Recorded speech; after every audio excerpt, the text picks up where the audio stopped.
కొడంగల్ ఎత్తిపోతలకు అర్ధరాత్రి భూ సర్వే. భారతదేశానికి స్వతంత్రం ఎప్పుడు వచ్చిందండి? 1947 ఆగస్టు 14 అర్ధరాత్రి వచ్చింది అనేది మనందరికీ తెలిసిన విషయమే. దాంతో పాటుగా ఇంకొక విషయాన్ని మాట్లాడుకుందాం. అర్ధరాత్రి వేళ స్వాతంత్రం వచ్చిందని మనం సంబరాలు చేసుకున్నాం. అర్ధరాత్రి వేళ ఆడపిల్ల నడిస్తే నిజమైన స్వాతంత్రం వచ్చినట్టు అంటూ మరొక రకమైన చర్చ జరిగింది. ఈ రకరకాల చర్చలు జరిగినాయి, అవన్నీ పక్కన పెడదాం. మీరు ఈ భూమి మీద, ఈ భూమండలం మీద, ఈ భూమండలం అని చెప్తున్నాను నేను, తెలంగాణ రాష్ట్రం, కొడంగల్ నియోజకవర్గం అని చెప్పట్లే, ఈ భూమండలం మీద ఎక్కడైనా అర్ధరాత్రి అధికారులు పనిచేసిన సంఘటనలు చూస్తాయి, ఎమర్జెన్సీ తరహా తప్ప. కానీ మీకు ఆశ్చర్యం వేస్తుంది. నేను చెప్తున్నా కదా, ఆశ్చర్యాన్ని వేసే విషయాన్ని కొన్ని చెప్పనా. ఈ తెలంగాణ రాష్ట్రంలో పూర్తి స్థాయిలో కూడా ఇక్కడ జరుగుతున్న కొన్ని అంశాలను మీరు చూడుర్రి. ఇక్కడ కొడంగల్లో ఎత్తిపోతలకు అర్ధరాత్రి భూ సర్వే. 3 గంటల రాత్రి సర్వేకు వచ్చిన అధికారులు, అప్రమత్తమై అడ్డుకున్న అన్నదాతలు మోహరించిన వందలాది మంది పోలీసులు, సరిహైన పరిహారం ఇవ్వాలంటూ ఆందోళన. అధికారుల కాలు పట్టుకున్న రైతులు, సొమ్మసిల్లి పడిపోయిన మహిళా రైతు, సరైన ధర నిర్ణయించాకే సర్వేకు రావాలని నిరసన. రైతుల ధర్నాతో వెనుదిరిగిన అధికారులు అంటూ కూడా చెప్పిన పరిస్థితి కనబడుతుంది. ఏమయ్యా అధికారులు, నాకు ఒక క్లారిటీ ఇవ్వండి. మీకు పొద్దంతా 10 గంటల నుంచి మీకు 5 గంటల దాకా ఉద్యోగం ఇస్తేనే అక్కడక్కడ లంచాలతోని ఏసీబీ అధికారులకు రోజుకో చోట దొరుకుతారు, కొంతమందిని ఉద్దేశించింది. ఇక అధికారులకు సంబంధించి వాళ్ళ పెండింగ్ ఫైళ్ళు బహుశా ఇంత ఎత్తుంటాయి కావచ్చు, నా ఎత్తుంటాయి. ఏ శాఖకైనా వెళ్దాం, ఎక్కడికైనా వెళ్దాం, ఆ ఫైళ్ళను క్లియర్ చేయడానికే వాళ్ళకు పని దొరకదు. లేదా నేనే ఉన్నా ఒక ఇన్కమ్ సర్టిఫికేటో, క్యాస్ట్ సర్టిఫికేటో, లేకపోతే ఇంకా వేరే ఏదైనా ఒక అప్లికేషన్ ఇట్లా ఎంఆర్ఓ ఆఫీసుల్లో, ఆర్డీఓ ఆఫీసుల్లో అయితే నెలల తరబడి తిరగాలి. అలాంటి అర్ధరాత్రి వేళ ఎవరు పంపించారు మిమ్మల్ని? అసలు మీరు అర్ధరాత్రి వేళ డ్యూటీ చేయమనే హక్కు మీకు ఎక్కడిది?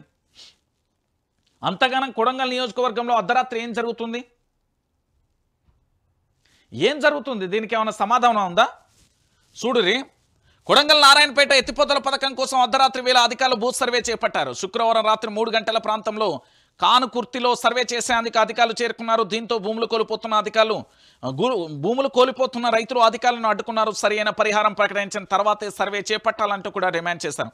అయితే అధికారులను రైతులు అడ్డుకున్నారని తెలిసి వందలాది మంది పోలీసులు వచ్చారు. వారవ్వా, మా పోలీసు అన్నలకు మొన్న ఏదో సంఘటన జరిగితే ఫోన్ చేస్తే సినిమా అంతా అయిపోయినాక వచ్చారు రీసెంట్గానే. దీంతో అక్కడ ఉద్రిక్త పరిస్థితులు నెలకొన్నాయి. ప్రభుత్వానికి వ్యతిరేకంగా రైతులు నినాదాలు చేశారు, రోడ్డుపై బైఠాయించి ఆందోళన చేపట్టారు. ప్రాజెక్టుకు మేము వ్యతిరేకం కాదని, న్యాయపరమైన పరిహారం చెల్లిస్తే భూములు ఇవ్వడానికి అభ్యంతరం లేదని చెప్తున్నారు. అయితే నేను ముఖ్యమంత్రిని ఏమంటలేను, ముఖ్యమంత్రి నియోజకవర్గాన్ని ఏమంటలేను, కానీ ఒక ప్రశ్న అయితే ముఖ్యమంత్రికి వేస్తున్నా. మా ముఖ్యమంత్రికి ఉదాహరణకు ఒక ఎకరం ఉన్నదండి, బయట మార్కెట్లో ఇది ₹1 కోటి పోతుంది. ఇదే భూమి, ఈ ఎకరం భూమిని ప్రభుత్వం వచ్చి 15 లక్షలకు అడుగుతాను, ముఖ్యమంత్రి ఇస్తాడా? అంతే, ఇది ఒక్కటే ప్రశ్న. ముఖ్యమంత్రి గారి సొంత నియోజకవర్గం, అందులో కొడంగల్ నియోజకవర్గం కాబట్టి నేను అడిగే ప్రశ్న ఏంటంటే, ఇక్కడ ఒకటే అంశం, ₹1 కోటి భూమి, సరే ₹1 కోటి కాదు ఈయన లెక్కల, మినిమం 50 లక్షలు అయితే ఉన్నది కదా, మరి 1 కోటి లేదా 50 లక్షల భూమి ఉన్నది కదా. ఈ ₹1 కోటికి సంబంధించిన 50 లక్షల భూమిని 15 లక్షలకే ఇవ్వాలి, లేదా 10 లక్షలకే ఇవ్వాలి అంటే ఎలా? ఒకసారి మా ముఖ్యమంత్రి దీనికి సమాధానం చెప్తే బాగుంటుంది అనేది తెలంగాణ రాష్ట్రంలోని కొడంగల్ నియోజకవర్గ ప్రజలు అడుగుతున్నారు. వీళ్ళు ఇక్కడ ప్రాజెక్టులకు సంబంధించి వ్యతిరేకం కాదు, వీళ్ళు ప్రాజెక్టు రావడంకు వ్యతిరేకించో లేదా ప్రాజెక్ట్ని ఇక్కడ కట్టాలనో వీళ్ళు అంటలేరు.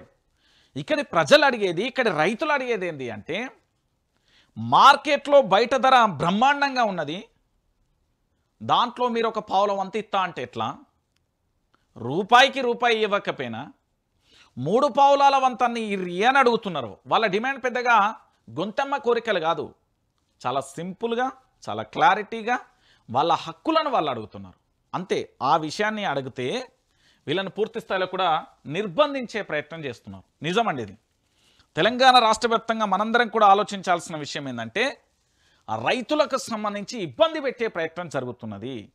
ఈ విషయంలో పూర్తి స్థాయిలో కూడా సమాధానం లేని పరిస్థితి.